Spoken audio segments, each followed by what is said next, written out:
Welcome po sa aking YouTube channel. Sa mga hindi pa po nagsusubscribe, please click the subscribe button po at huwag kalimutang i-click ang notification bell para ma-update po tayo sa mga new upload videos. Ayan po, today po ay magluluto po tayo ng ginisang munggo po. At ang ating mga sangkap, syempre po nandyan na po ang ating na pressure cooker na po na munggo. Ayan, malambot na po siya. At nandito din po ang ating bawang, sibuyas, luya, at mayroon po tayong sili at kamatis. Ayan po, nandyan po din po ang ating talong. Mayroon po tayong prinitong isda.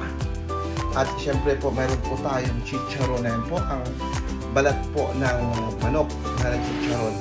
At nandyan ang ating patis, ang ating asin, ang ating mantika, at ang ating black pepper. Yan po ang ating mga sangkap sa ating ginisang munggo po. Ayan na po. Pinuna ko na po ang ating bawang. Susunod ko na po ang ating sibuyas at ang ating luya. Yan na po. Nilagay ko na po ang ating sibuyas at ang ating luya. Ayan na. Bibisa na together with our bawang po. Ayan. Susunod ko na po ang ating kamatis. Ayan po. Ayan na po, nilagay ko na rin ang kamatis at nilagay ko rin po ang ating patis. Ayan, igigisa na po natin ang ating bawang, sibuyas, luya at kamatis po sa patis. Ayan.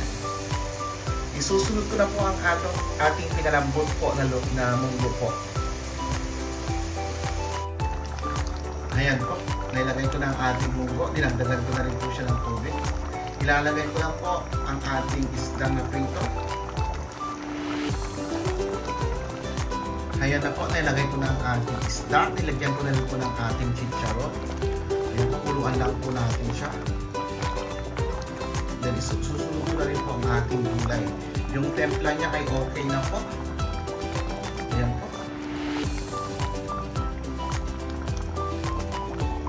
Pakuluan lang natin ng konting minuto po.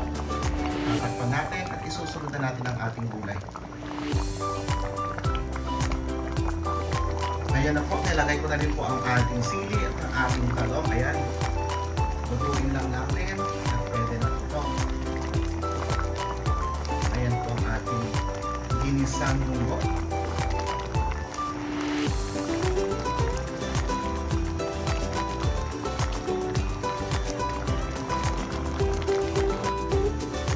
Ayan po ang ating finished product po, ang ating ginisang munggo po. Ayan na po.